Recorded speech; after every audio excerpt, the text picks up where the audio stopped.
I am absolutely thrilled to introduce my brilliant colleague and dear friend, Dr. Allison Caine, who's giving this year's Sandine Lecture in the Humanities. I am not actually a faculty member here at Wyoming, but I happily made the drive 2 hours north from Denver, where I am an assistant professor at University of Colorado, Denver, in their Department of Anthropology. You can imagine my joy and delight when, in the gloom and darkness of 2021, Wyoming posted a job for a medical or environmental anthropologist. Allie, I texted, emailed, gifted, and DM'd all at the same time. That's you. You should apply for this job. You're perfect. And how grateful I am that Allie's wonderful now colleagues here at Wyoming agreed.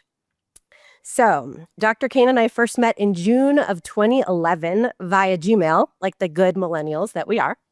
The University of Michigan, where we both received our PhD from, organized a mentorship program where rising second years connected with incoming first years to answer questions. Allie proactively reached out to me, and I am so grateful that she did. Not sure why we got paired together, perhaps because we both grew up in New England, we went to liberal arts colleges, and we shared a certain wide-eyed deer-in-headlights affect for our first few years. Or maybe because there were only so many people in my rather small cohort, so the math worked in our favor. In June of 2011, Allie wrote to me she was living in Boston and working at a tech research firm, Reed, hustling for healthcare. I was learning about the serious risks posed by sunstroke while doing an intensive Arabic program at University of Texas, Austin. Allie told me at that time, I'm interested in issues of environment, climate change, and pastoralism in the Peruvian Andes. This description downplayed her impressive qualifications before even entering her PhD program. She received her BA in Environmental Studies, graduating magna cum laude from Bates College. And in 2007, she completed a Fulbright IIE Student Research Fellowship in Peru. She followed this by completing a master's in anthropology with distinction at the University of Edinburgh. Now, unlike some wayward souls who radically change topics and field sites during the 3 years of coursework that typically precede ethnographic fieldwork, Allie stayed focused and acquired many accolades in the process. Much of her graduate school coursework was funded by Foreign Language and Area Studies fellowships or FLAS fellowships in Quechua. And while we never actually overlapped either in coursework or as TAs for the massive undergrad courses that our department threw us into, we developed instead a friendship and a mentorship, but the mentorship definitely went both ways. We developed an intensive trade and grant and fellowship apps, as well as deep dives into pedagogy and course design, something that Michigan encouraged us to take very seriously and for which we're definitely both very grateful. We also just became good friends, managing anxiety, imposter syndrome, sickness, heartbreak, and occasionally actually talking about our research. 2013 to 2016 were sad years for us as friends because we found ourselves separated by the demands of fieldwork. I found myself in Amman from 2013 to 2015, and Allie left for Cusco and Chilca in 2014 to 2016. GChat was the popular mode of communication at that time, so rest assured that we made enthusiastic use of it and have a really embarrassing archive of several years, if not decades now, of GChat. So as someone who conducted fieldwork in an urban metropolis, I found Allie's fieldwork absolutely fascinating. She's incredibly cavalier and modest about what she undertook. But here are two things that stick out in my mind. Once, she showed me a photo of a small rock house. And I thought to myself, what a cute little house. I wonder what they store inside of it. That was my house, she explained to me. It was where I lived with her dear friend Concepcion while she was up in Chilca. And I thought, I lived in an apartment with a split unit that I can't even afford in the United States. So I was very impressed by this small rock house. The second was how she actually got to her field site. I took a plane and then a taxi, and I was done. Allie would take a bus, a van, a cattle truck, in which I'm not even sure what part of the cattle truck she rode in, and then a motorcycle to finally make it up to her high-altitude field site. All of this hard work paid off, and in 2019, she defended her PhD dissertation, Restless Ecologies in the Andean Highlands. She won some of the most competitive external funding to support that fieldwork, including a Wenner-Gren dissertation fieldwork and a Fulbright Hays Program doctoral dissertation research abroad fellowship, not to mention several fellowships from within the University of Michigan. And she defended with a 4-month-old in the audience, figuratively, not literally. He was not there. So before Allie joined you all here, she was a postdoctoral researcher affiliated with Leiden University on a large ERC, or European Research Council project, on South American population history revisited, multidisciplinary perspectives on the Upper Amazon, as well as a visiting instructor in environmental studies at Grinnell College. She has published numerous articles, solo and co-authored, in English and in Spanish since that time, but we are really here to listen to what has become her book project, Restless Ecologies, Socioecological Futures in the Peruvian Andes. The book looks at how herders in the community of Chilca sense and make sense of changing socioecological conditions in the shifting qualities of their interactions with humans, animals, and landscapes. The central theoretical thread of the book draws on the Quechua concept of restlessness, or quita, which I am not saying correctly, and apologize, to articulate the breakdown of sociality between human and non-human social beings. And the narrative, like so much good, informative ethnographic fieldwork, pivots around the life history of one woman, Concepcion, an aging alpaca herder and folk singer whose stories and songs provide a touch point for the broader discussions around change and continuity in her field site. It is the first book-length ethnography of women's pastoralism, and through its detailed analysis of multi-species interactions, it shows how ecological disruption manifests in the quiet quotidian moments that shape everyday lived experience. Having recently submitted her final revisions to the University of Arizona Press, itself a triumph worth celebrating, and that we certainly will celebrate, I am excited to see how Dr. Caine brings her interest in gender, climate change, aging, and multi-species relations into a host of exciting future projects on the horizon and grounded here in local communities, as well as sites yet to be determined. Please join me in welcoming Dr. Allison Caine.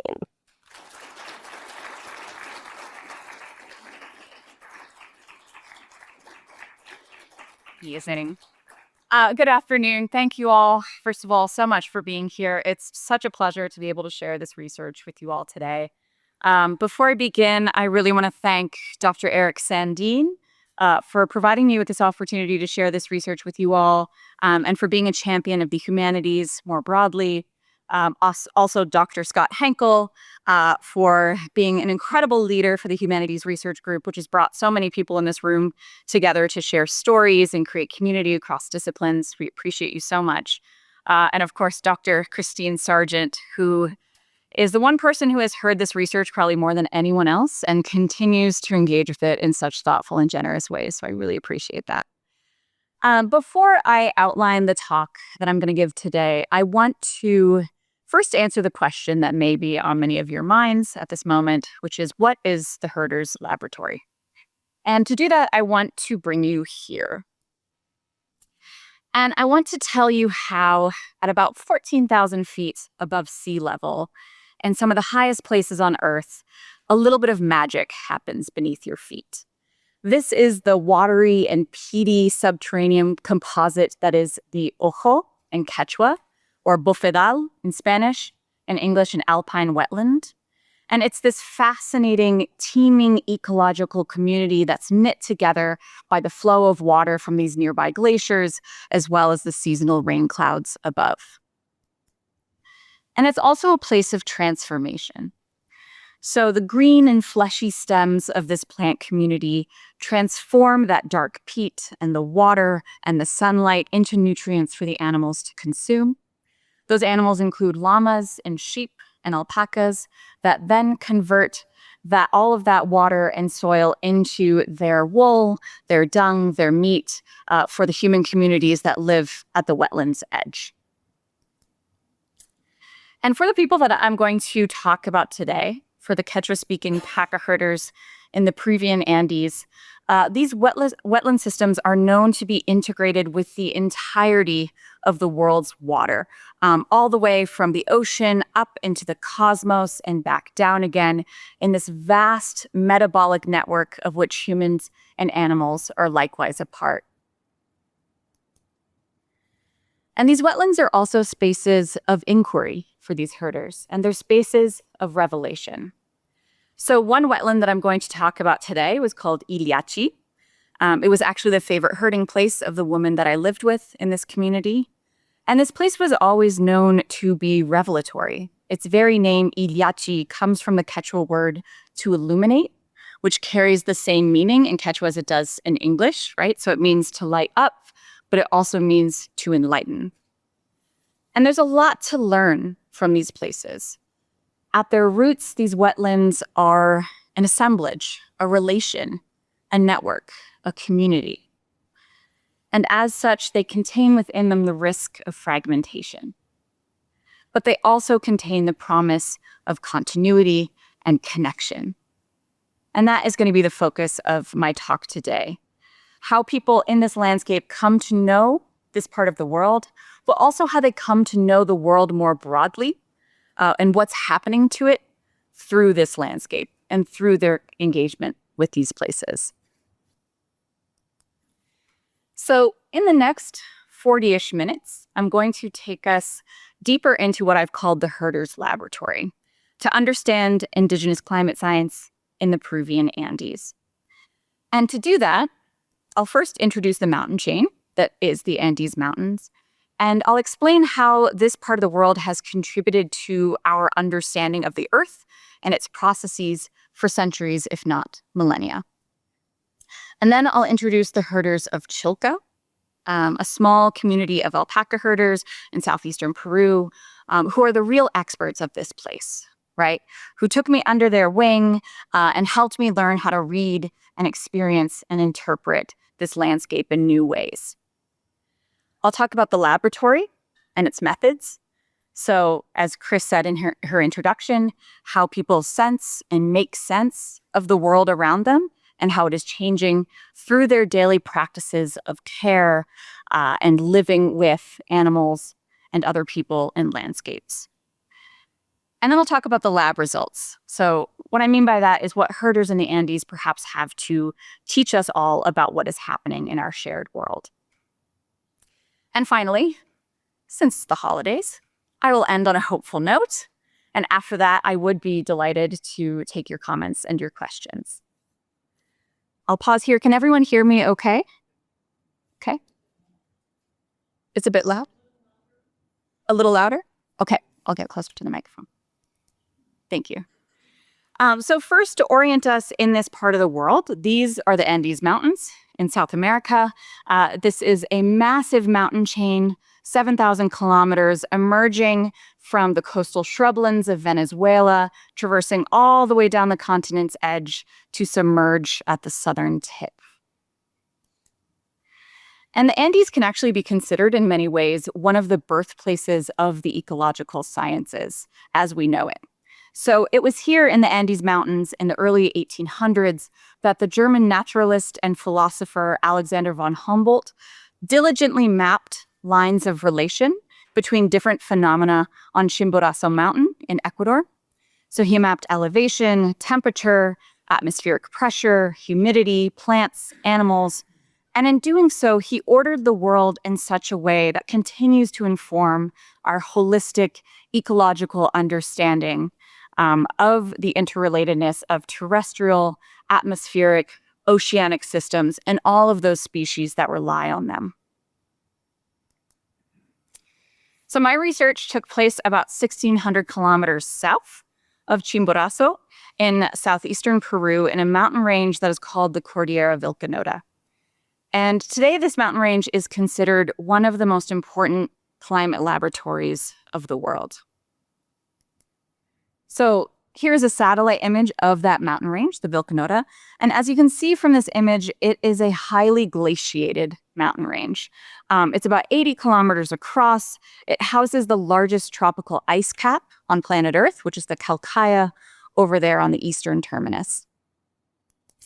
And it's the ice from the Calcaya that has provided critical snapshots of the Earth's climate history through its ice cores, which hopefully will pop up. There we go. Which scientists have brought back to their labs all around the world to analyze how our planet's climate has changed over time.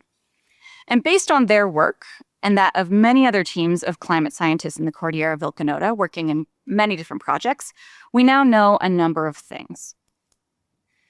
We know, for example, that without a doubt, the rate of atmospheric warming in the past 50 years has been well outside the range of climate variability for the last several millennia. And this warming has been particularly accelerated in the Andes, where it has resulted in a 40% loss of Peru's glacial cover since the 1970s. And in fact, the Calcaya itself is melting at an alarming rate. And one of the ecosystems that is most impacted by global climate change and glacial melt are these alpine wetlands, the Ojo. So we've found that many of these wetlands have already lost aquatic connectivity to the glaciers. They're starting to shrink and to fragment into patches, such that scientists working in this part of the world have referred to them as ecosystem sentinels for climate change, basically visible signals of otherwise stealthier shifts that are happening throughout the broader ecosystem. So as it turns out, these wetlands are revelatory for climate scientists, just as they are for local herders. So now I'd like to introduce you to the people who rely on these unique ecosystems and the people who know them best, the herders of Chilca. So to look back at this satellite image, Chilca is located on the western side of the Vilcanota Range. It's on the southern flanks of the Vilcanota's highest peak, which is Mount Ausangate. For those of you who have been to the city of Cusco, perhaps you may have seen this mountain in the distance. And Chilca is a small community. It's around 350 people, about 90 families. And this image shows the central town, which has the school, has a health post, and a number of stores. But most of the people live kind of spread out throughout these glacial valleys in the 16,000 hectares of the community. This community is located at 14,400 feet above sea level. So for those of you who are familiar with the elevation here in Laramie, that's twice as high as Laramie, right? So it's a very challenging environment. There's very little agriculture grown at this elevation. You can see in the photo here on some of the hills, there are potato fields. They grow about 200 varieties of potato in this community, which is actually sort of a small subset for the over 2,000 varieties that are grown in the Andes more broadly. But they do exchange for agricultural products down the valley. And families here, they rely mainly on the products of their grazing animals for the majority of their subsistence needs, as well as their household income. The primary animal of importance here is the alpaca. So this is an animal that is native to the Andes. It's bred for its wool, which is quite fine, very warm. And the sale of that wool is what provides the main source of income at the household level, but also for the broader community. They're also raised for their meat and as well as their dung, which is actually a very important resource. It's used as fertilizer for those potato farms and also used as cooking fuel in the household. Families also keep llamas. So llamas are also native to this part of the world. They are largely used as pack animals. So they transport that fertilizer to the potato farms, the potatoes back to the storage facilities. And sometimes they actually transport tourist backpacks around Ausangate Mountain. They lend them out every once in a while. And finally, there are sheep. So sheep are not native to this part of the world. They were introduced 500 years ago. They have much coarser wool, but they reproduce a lot faster than alpacas. So they're a very convenient animal to have in your herd. They're easy to sell off for quick cash. You can kind of think of sheep as the sort of checking account to your alpaca savings account. And what's important to know about Chilca is that in 2015, so when I started my research there, the community managed its pastures as a commons. And they practiced a form of pastoralism that's called montane transhumance. So they rotated their herds of animals between seasonal pastures that were located at higher and lower elevations, usually only a few hours away from one another, or perhaps up to a day's walk. So this is a system you see in other parts of the world, for example, in the Alps, but very different from pastoralist systems that you might see in the Sahel, for example, where you have very long migrations between places. And how it worked was that there were 9 different sectors of the community, and the families living in each sector rotated their animals together within their designated area. So during the dry season, when there was very little precipitation, herders would move to their high pastures to access those alpine wetlands. And then during the wet season, they would come back down to the low pastures to graze on these rain-fed grasses on the valley floor. And that would allow those wetland ecosystems to rest for the season. So people had to be very observant. They had to know when to move their animals to maintain ecosystem integrity across those different spaces and across seasons. It's also important to note that in this part of the world, women are the primary pastoralists. I highlight this because all of the pictures that you're going to see are of women, right? But also women's work in pastoralism is often underrepresented, both globally but also in the Andes when it comes to research and policy on pastoralism. But it's here in Chilca that women are largely in charge of both the seasonal as well as the daily work of herding the animals. And that daily work involves things like bringing the animals to pasture, circulating them through the available wetlands and the grasslands, preventing them from crossing boundaries into other sectors of the community and causing conflict with neighbors. They are also continuously scanning the herd for signs of distress or disease. They're diagnosing and treating illnesses. So the herder on the left here has made an herbal tincture for the animals to drink to prevent worms. And then the herder on the right here is applying a topical solution for fleas to, I believe that is a sheep. That might be a small alpaca. So while they're doing this, these women are also monitoring the health of the grasslands around them. They're tracking the availability and the quality of water. And most critically, they're sharing their observations and exchanging herding labor with other women. So especially in the context of climate change, these networks of knowledge and resource sharing among these herders are especially vital for these communities as they manage those seasonal migrations and also respond to any kind of new form of ecological stress. So I became an apprentice to the work of herding for a year between 2015 and 2016. So in June of 2015, I introduced myself to the community of Chilca. I presented myself at the community assembly in Quechua, which was a language I had studied for about 3 years before I started this work.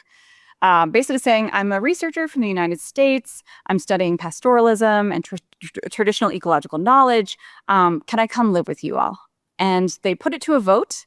Thankfully, they voted yes. They gave me a key, and I moved into a storage room in the center of the community the following month. I was living in that storage room for about 3 days when an elder in the community, in one of the higher sort of glacial parts of the community, sent her son down to fetch me. She was very concerned about me living alone there and was quite worried for, my ability to feed myself and just generally kind of live in this part of the world. And so she took me in. I lived with her for the majority of the next year. And during that time, I worked alongside herders. So including this woman, Concepcion, but also her female kin, her neighbors, and then eventually other women throughout the community as they got to know me. And I was able to learn how these women come to know this landscape, right? How they're able to detect even the most subtle of changes just through working with their animals every day. So with that background in mind, let's visit the herders' laboratory and explore some of the things that these herders were noticing in the world around them and the methods that they were using to do so. So to give you all a sense of what this work feels like, it usually begins very early in the morning. So the woman I lived with, Concepcion, she rose every morning kind of instantly attentive to her animals. And in fact, sometimes I would hear her kind of awaken from a dream in which she had clearly been herding animals. She would kind of jolt into consciousness just as like a herding command left her lips. And when she couldn't sleep at all, I would catch her awake at about 3 or 4 in the morning, quietly weaving, mending, spinning, and keeping her eyes trained on these animal bodies that were starting to take shape outside in the emerging light. And morning typically begins quite calm, but as the sun starts to peek over those hilltops, there is this noticeable uptick in energy just outside your front door.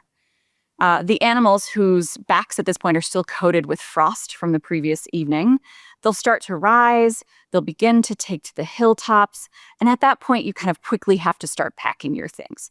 So Concepcion would pack her weaving, this little radio that was sort of her constant companion, some food. I would stuff a notebook into one pocket, an audio recorder into the other, put a GPS unit around my neck, throw a hat on my head, and we'd kind of just run out the door after these animals. And once you're outside the door, you call across the valley to your neighbors to see where they're taking their animals for the day. And that'll give you a sense of where you're going to take your animals for the day so that the herds don't overlap. And then you're off, and you're sort of following the animals along these well-worn paths that both humans and animals have carved into this hillside for generations. You're going up into those valleys and up towards those glacier-fed wetlands. And we often have this assumption that the work of herding animals involves kind of driving them from place to place, right? But actually, when you pay attention to the vocabulary of herding in Quechua, you realize that the assumptions are critically different. So bringing the animals to pasture is referred to as cati. And in Quechua, it carries a stronger connotation of accompanying, right? Kind of following along rather than moving by force. So it implies that the direction of the movement is determined by what is being followed, not who or what is following. And so the task of the herder is really to guide the movement of the herd. So identifying and then obstructing the places where they might spill over. And indeed, the herder guides animals in much the same way as a canal guides water. And the verbs are actually the same. So harkai is a verb that describes the action of redirecting animals, but also redirecting water. So when herding alpacas, people regularly encouraged and took advantage of the animal's own environmental knowledge, right? Their own skill, their own social organization, their disposition to accomplish the shared work of herding. After all, the herders and their animals knew this landscape really well, right? They both wanted to get to the best pastures and knew how to get there. But it was really important for the herder to anticipate those moments when the intentions or the motivations of their animals would be different than their own, and they would need to intervene in some way. So especially if those animals are heading towards the potato farms or those community boundaries or the wetlands that were resting, which are major sources of conflict, the herder has to know to step in and redirect. And how they do this is through a very fascinating system of acoustic signaling. So herders utilize an extensive range of vocalizations, so whistles and hisses and grunts and commands to communicate with their animals. Whistles are especially important for those of you who may have some familiarity with sheep herding in the States. I'm sure it's quite similar, right? There was some variation between households. Individual herders could kind of have their own style to their whistles, but they were also partly conventionalized. So what I mean is that there was a consistent correspondence between whistles that were used for particular actions. So moving forward, coming back, stop, things like that. And typically it was shorter whistles that would signal an urgent action for the herd to change direction or to go into a corral. And then you'd use these longer sustained whistles to signal a continuation of an ongoing action, sort of like move along, right? But there were also these signals that corresponded to a specific species of animal to which it was directed, as well as the desired action that that herder wanted that particular animal to accomplish. So there was, for example, a specific sound combination. So this is a short ascending whistle followed by this harsh sound that's kind of like ksh. And that signaled specifically to llamas that the herder wanted the llama to move forward. And you didn't use that in the same way with alpacas and sheep. It was just for llamas. And this extensive repertoire of whistles, ascending, descending, short, long, punctuated, trailing, etc., they might sound completely indistinguishable to an untrained ear, but to the herder and their animals that they're working with, they're incredibly effective. So much so that I once saw a young girl of about 10 years old distill an entire herd of sheep out from a mixed herd of alpacas and llamas and sheep just through whistles alone. It's really impressive. Some of the vocalizations also involved the cooperation of other animals. So dogs are really important to this work, and they were often called into the work in really creative ways. So there was this standard command, which is wukchi. You kind of say it like wukchi, wukchi, wukchi, wukchi. And that would be used to urge dogs to bark or to chase a herd.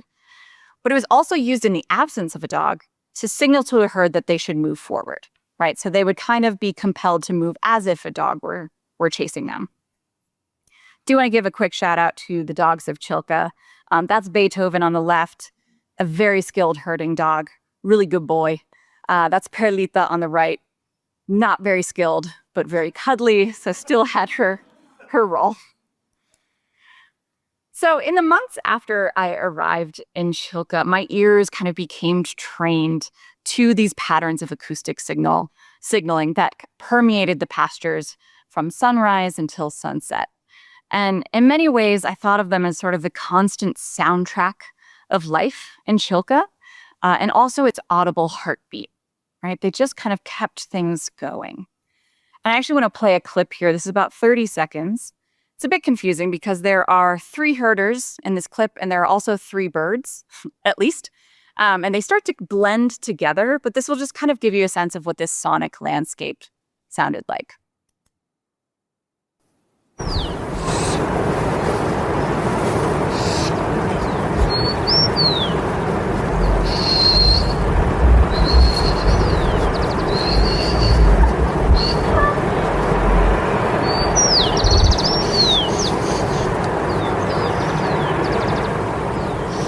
But what really intrigued me and also intrigued herders were the moments when these communicative exchanges started to break down or started to fall apart. And again, for herders, this whole system of acoustic signaling engaged these animals as knowledgeable and agentive beings. They had their own intuitions, their own motivations, their own emotions. And that meant that if the animals needed to tell you something, they could. And they often did that through their response to your acoustic signaling, or actually their refusal of it. So especially when animals started to refuse to participate in these communicative exchanges, they were telling the herder crucial information. They were telling the herder that the ecosystem was in trouble. And I'll explain how. So let's move on to some lab results. What was happening in the herders' laboratory in 2015, 2016, and how herders interpreted those changes. So I was doing this research during an especially strong El Nino year. This is 2015 going into 2016. This is some precipitation data from a nearby weather station, which shows the average monthly rainfall between July of 2013 and July of 2016. And I want to draw your attention to those blue sections. So what that is showing you is the transition between the dry season and the wet season. So between about October to December, when the rains begin to return to the community, the herders start to make those yearly migrations back down to the valley floor, and those alpine wetlands get a chance to rest. And you'll see that at the end of 2015, there was a significant reduction and delay in the arrival of the wet season rains. And this was a hugely disruptive event. It delayed migration throughout the community by at least a month or more, and it put more stress on those alpine wetland ecosystems. But even before those delays were being picked up by that weather station, herders were already noticing that their animals were alerting them to ecological stress. And they were doing this by refusing to heed the herder's signals. So perhaps one animal would start to wander, another one would follow, and then eventually you've got the herd kind of going wonky through the valley, or the whole herd would kind of lilt to one side, start to get too close to another herd or to a community boundary. Interestingly, it always starts with the sheep.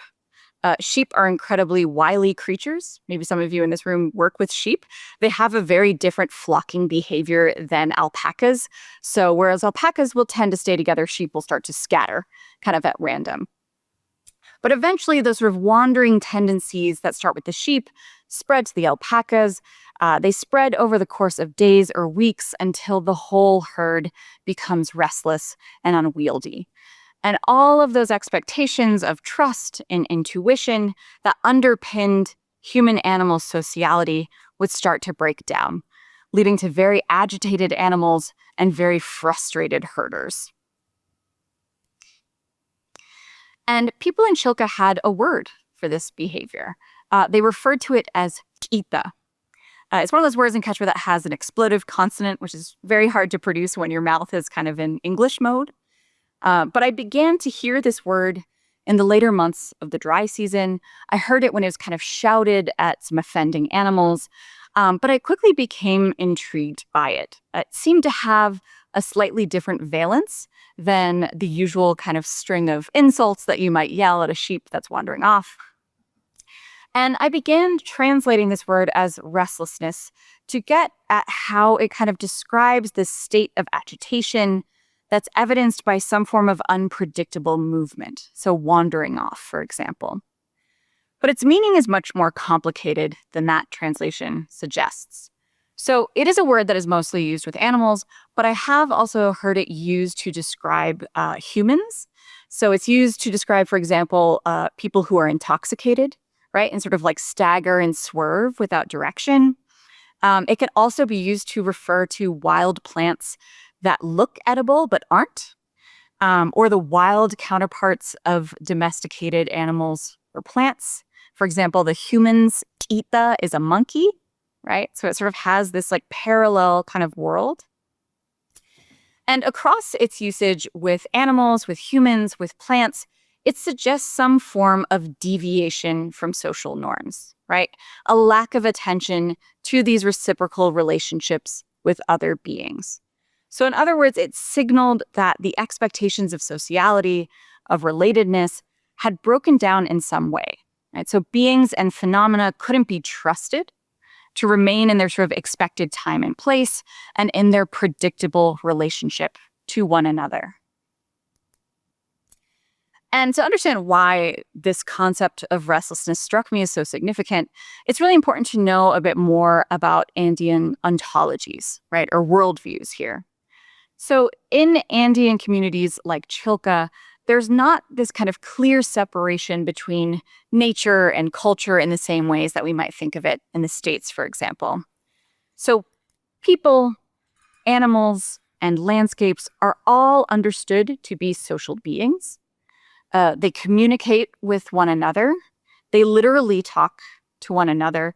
They also feed each other, and they're bound to each other in reciprocal obligation. That's what holds the world together. And what this means is that anyone's well-being, whether you're an animal or a landscape or a human, is inherently relational, right? To be well is to be kept in relation to a multitude of social beings with which you share your world, right? To be fed, to have the capacity to feed others, to talk, and to be listened to. And in 2015 in Chilca, it wasn't just the animals that were becoming unpredictable. So people throughout the community noted, for example, that the weather was straying from expectation.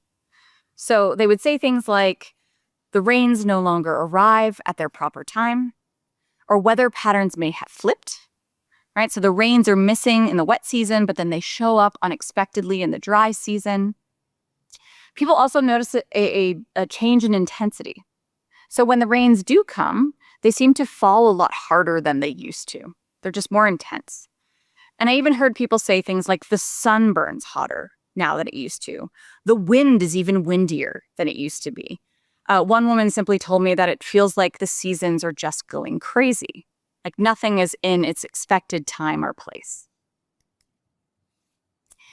And there were indications that other relationships with social beings in this part of the world were starting to fray.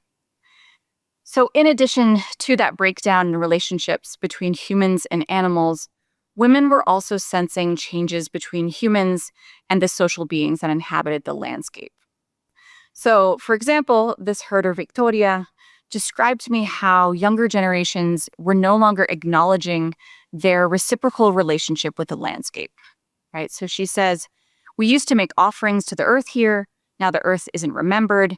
Now there are no offerings whatsoever. It's just forgotten, lost. And interestingly, she actually blamed some of those changes in weather phenomenon on this disruption in relationships. So she said that this intense hail that was raining down from the mountains were actually the mountain's bullets. So the mountain was shooting down its bullets in retribution for being forgotten by humans. And then finally, in 2016, so towards the end of the time that I was living in this community, these repeated disputes and tensions in the community about wandering animals, crossing those community boundaries, getting into the potato farms, getting into those resting wetlands, all of that became too much. And the community ended up voting to dissolve the commons land tenure system in favor of a parcelized model, which basically meant that families would be able to herd their own animals within their own parcel, their own individual parcels, which would be fenced off from the rest of the community. And the process would actually unfold in the years after I left. It was not something that I was there to witness, but I was there for all of the conversations that kind of led up to it, right? All of those tensions starting to emerge. And when I was there in 2016, especially for the older generation of herders, these conversations were especially painful, right? And they signaled for some people a further breakdown of these broader social and ecological relationships that were the community, right? So one older gentleman expressed his fears in this way. He said, I truly think this community will disappear. All the animals will die, all the land will disappear with the parcels. It felt like this big sort of moment of fragmentation. And this all sounds quite dire. And it did indeed feel that way in 2016. It did feel like things were unraveling and kind of falling apart, right? Animals were starting to run off. Landscape beings were no longer being honored in the same ways that they used to be. The land itself was becoming fragmented. Children were moving away. And it wasn't clear in that moment that anything was going to be able to keep the community together. But in this concluding section, I do want to argue that there's also some hope. For places like Chilca, maybe hopefully for all of us. So it took me a very long time to get back to Chilca after I left in 2016. And a lot had changed in that time. So when I arrived in 2023, there were these new roads that traced up the hillsides. There were fences cutting across the landscape.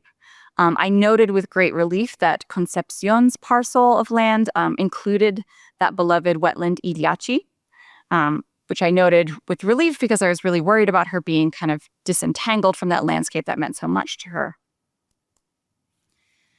But even though a lot had changed, I also found in 2023 that many things were still the same. So herders like Concepcion, they were still learning from the landscape and their animals in many of the same ways. The same dogs, of course, weren't there, but their descendants were. That's the grand dog of one of the dogs that you saw earlier.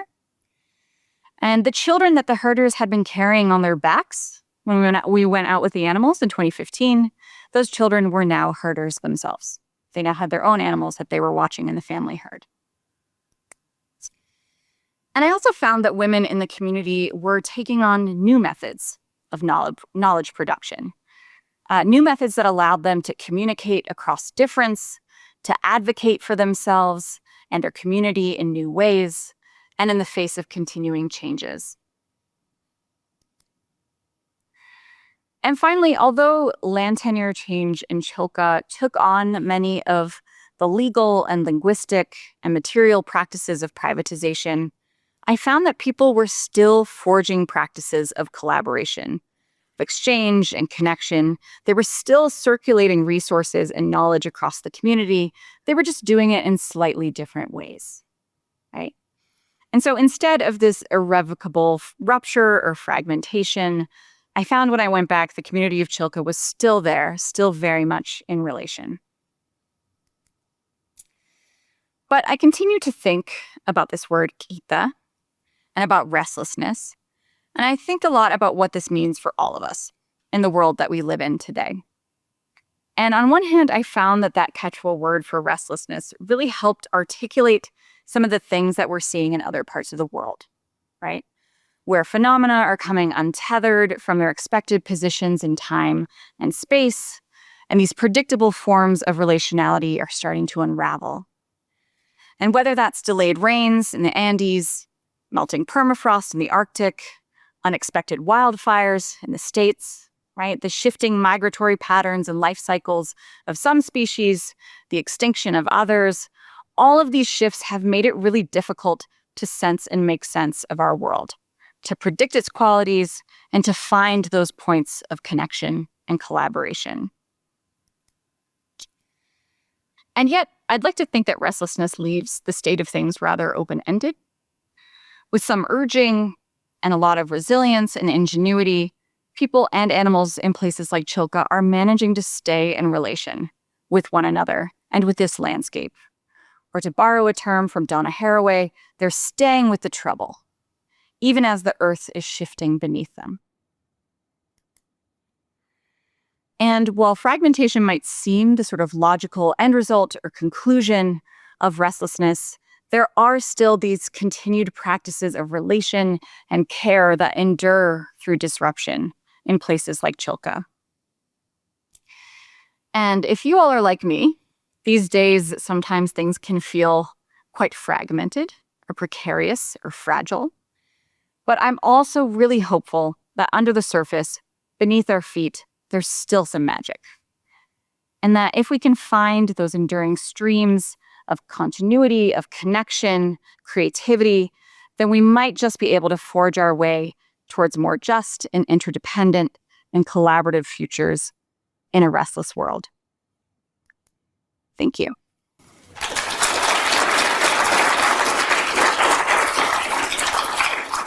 I'd love to take your questions. Dr. Caine, thank you for a great lecture. You mentioned quickly at the near the start that the community voted to allow you to perform your research. Please and thank you. Would you talk to us in a little more grainy detail about that process? Yes. So how I ended up in Chilca is kind of a longer story. I was in the Cordillera of Vilcanota for about 2 years total. In the beginning, I was just kind of going around, meeting different communities, getting to know folks. And then there was actually a team of frog biologists who worked in Chilca and who said, you know, these folks are really interested in the research that we're doing. They'd be really interested in talking to you more. You should come and meet folks. And so that team of frog biologists brought me up to the community assembly. It was a very intimidating setting, much like this one, where I was sort of on a stage in front of the entirety of the community. But I had learned Quechua by this point. As it turns out, there were some regional varieties that I still had to learn once I was there. But I presented myself, explained who I was, what I was doing, and very respectfully asked if I could just live there for a year. And they had some familiarity with anthropologists. The community had actually hosted a Japanese anthropologist about 5 years before I got there. And so they kind of knew like what we were up to. They were like, oh, this person just kind of wants to follow us around, learn what we do, ask weird questions. They were pretty comfortable with it. And so they voted in favor. And so I was kind of, through the year that I lived there, I was definitely a very well-known entity. I sort of became like the community's gringa. I danced in their like carnival festivities, which they were very delighted with, and other communities found very hilarious. But they very sort of, very much took me in as one of their own, but also this sort of oddball. They're asking funny questions. So, yeah. Who could vote? Was it just a simple majority direct democracy thing, or was there some other kind of structure to it, or what? It's a great question. So they had a what do you call it? A governing body of the community. I think that had ultimate say, but the vote was put to the broader community, and it was a majority situation. Yeah, there were certainly some folks in the community who were very suspicious of me and what I was doing, and I gave that a lot of distance and respect and space, and that was fine. So all the adults could vote? Yes. Yes. Over the age of 18-ish. Yeah. Yeah. Mm-hmm. There's a system called like that. So there's a whole system in which you become a official member of the community. It typically happens around 18 years old, as you kind of inherit your land and your herd and things like that. So anyone who is kind of, it's called empadronado in the community. Yeah. Ready.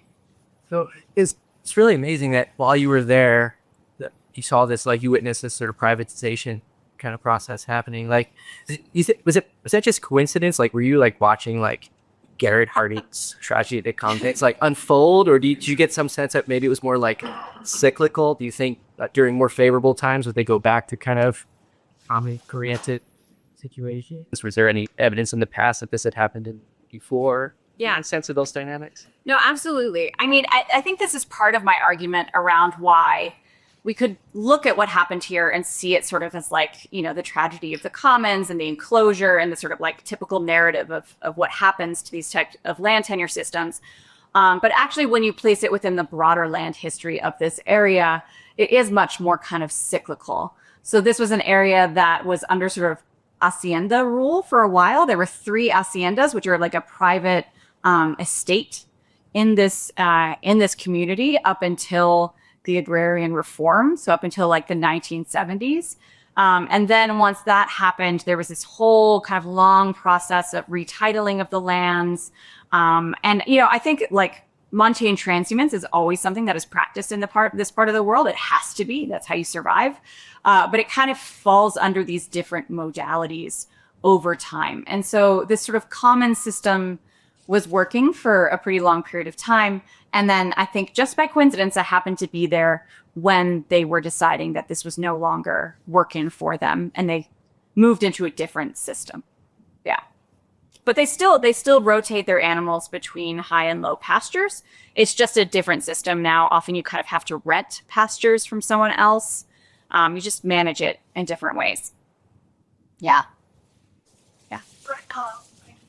Talk. My question is to do with, on the one hand, you've got to focus on this particular mode of labor, and it's mostly the women. So my question is about the rest of the community and what kind of labor it was involved in, and whether it has a different kind of continuity, whether it was impacted in similar ways. Yes. So the reason why men are not doing a lot of this pastoralist work is because they are often participating in wage labor. So either traveling down to coffee plantations or down to the lowlands to work in mining.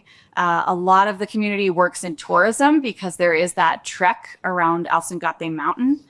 And so often the men are kind of called away for those pursuits, but they do also manage some of the animals. So men are often in charge of the male llamas, which are not herded with the herds. They're just kind of left on the hilltops, and you check in on them every once in a while. And also the horses tend to fall more under male care for some reason. But yeah, I think one of the things that is causing a lot of sort of rapid change in this community is tourism. So there is that mountain trek. There's also, for those of you who are familiar with Rainbow Mountain or have seen a picture of Rainbow Mountain in Peru, that mountain is actually, it's not located in the community, but it's located just outside. And there's a trail that goes up to it from the community itself. And that was another kind of odd moment when halfway through my field work, that mountain went viral. So 2016, everybody decided they needed to go see Rainbow Mountain. And it just created this like crushing onslaught of tourists. And so the community kind of had to figure out how to deal with that. A lot of benefits were going to one particular sector. They had to figure out how to, kind of get those throughout the community. And so it's one of those parts of the world where just a lot is going on at one time, right? And so climate change is kind of one part of the story, but it's really inextricable from all of these other things that are happening with tourism, with religious conversion efforts in the area. Everything's kind of shifting in really fascinating ways. Yeah, sure. Thank you very much for the talk. And I think that a lot of time people think about climate change, and they will think that there will be increasing migration or climate refugees. Yeah, and from the way you find it, it's somehow we will kind of feel happy about the present situation. But the problem is that the climate change is a gradual change. It's not suddenly, and you do see this kind of changes happening all over the world. And people usually, we anticipate people will move, but most of the time people have no choice. They continue to stay. Yeah. So my question is that, are you anticipating in the future that there can be more disaster and then people have to move? Right. Yeah, My future is that. it's a great question. I try not to think too far in the future because it's alarming what's happening to those glaciers, right? But I think one of the points of resilience of this community is that, I've highlighted this kind of internal migration within the community, but the community itself is also very mobile in the sense that people go to the coast and go to the lowlands and bring back resources from different areas and pick up work in other parts of Peru and come back. And so that's really been a strategy that has worked for people as well. Is that a lot of the younger generation, they have their alpacas in the community, but they also leave for periods of time to do work elsewhere. And I think, when things become inevitably more challenging in this place, those sort of migrations will become even more pronounced. And the herds might actually get a bit smaller. It's hard to say. Yeah. Dan. Love the presentation. You must have had some incredible feedback for your humanities research group.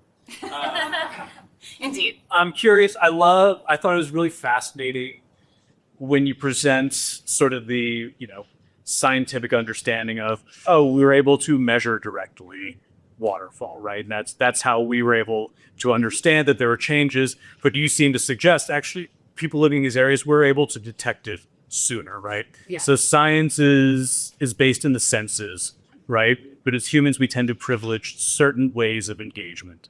And so I'm curious if you could talk a little bit more about this relationality with animals and sort of the learning process of humans and how to engage in different sense making and utilizing of different senses to understand these changes. Thank you. Yeah. I will first note, so this slide here, I was showing that some of the women are learning kind of these conventional, scientific methods because that is the language that they need to speak in order to make their cause known, right? And so there's a lot of translation that is happening there now through which they are translating the things that they know very well about their ecosystem, but into kind of a mainstream science package so that other folks can listen to them in the ways that they should be listened to. But yeah, in terms of understanding how to work with animals, I mean, this is something that, these senses get trained really, really, really early. So I mentioned there are babies on the herders' backs, they're going out to the pasture. I mean, there was one of my neighbors gave birth and then 3 days later was out in the pasture with her baby. Like it begins really young. And over time, it's really this incredible kind of, sensorial, linguistic development that you see in young kids where they learn how to interact with their animals as they grow up. And they know these animals, right? As they grow up, they have their own animals in the herd. They know this for future generations, the offspring of those animals. They spend a ton of time together. And I have this chapter in my book, which I talk about one of the girls that you see in the photo here. Yeah, on the right, Mirelia, who is my goddaughter. She was 2 when I was there in 2016. And, my recordings are just peppered with her voice, and her starting to emerge as this herder and starting to learn how to whistle and how to communicate with animals and to communicate with other women. And so it's this incredible lifelong body of knowledge and sort of intergenerational learning. Yeah. Chris. Thanks so much. This was so fascinating and beautiful, and I can't wait for the book. I'm curious about how folks in Chilca situated themselves in relation to the state or the government, whatever that sort of local category is. Did they make claims on the state? Did they want the state to leave them alone? A little bit of both. Like, how did they situate themselves in Peru, the broader Peru? To what extent? Yeah. So most directly, people here have a lot of face-to-face interaction with like the municipality, like the municipal government, the regional government. And that's sort of like their entry into relating themselves to the state. There are a lot of programs here around development, right? And so development programs, initiatives are a really big part of people's lives. They kind of have this sense of like what the state expects from them in terms of like the level of education their kids should have, or like the types of wool they should be producing for the wool industry. And so even though, this is a very remote community, it's hard to get to. They don't have electricity or cell service or any of those things. There are ways that like the state is quite present. Yeah, I think that answers your question, maybe. Yeah. Mm-hmm. So you're suggesting that disturbance among the animals, the restlessness, sort of heralds disturbance in the ecosystem. So how does that work? Do you have can you tell us more? Mm-hmm. Yeah. So to understand it kind of within the ways that we would like configure metabolism, right? So basically what's happening is that the animals are hungry. So the preferred grass types that they are looking for, they can't find them.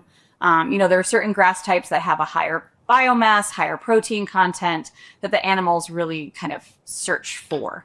And when those grasses start to degrade, either because those ecosystems are, experiencing drought or they're being over pastured, the animals will get restless because, basically they're experiencing nutritional distress. They're trying to find the nutritional elements that they need, and they can't find them, so they're wandering off.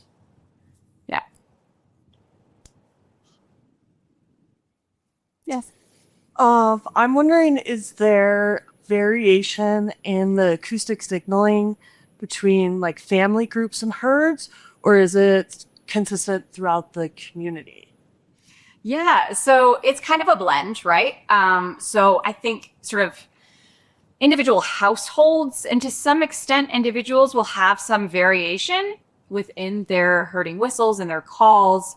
But as I mentioned earlier, there are these conventional kind of types of vocalizations that you have to use because often part of women's work is herding other people's animals, right? Like, I'll herd for you Tuesday if you herd for me Thursday, or I'm going to go to this market. Will you herd for me and I'll bring you back something, right? So you have to be able to interact with other herd animals that aren't your own.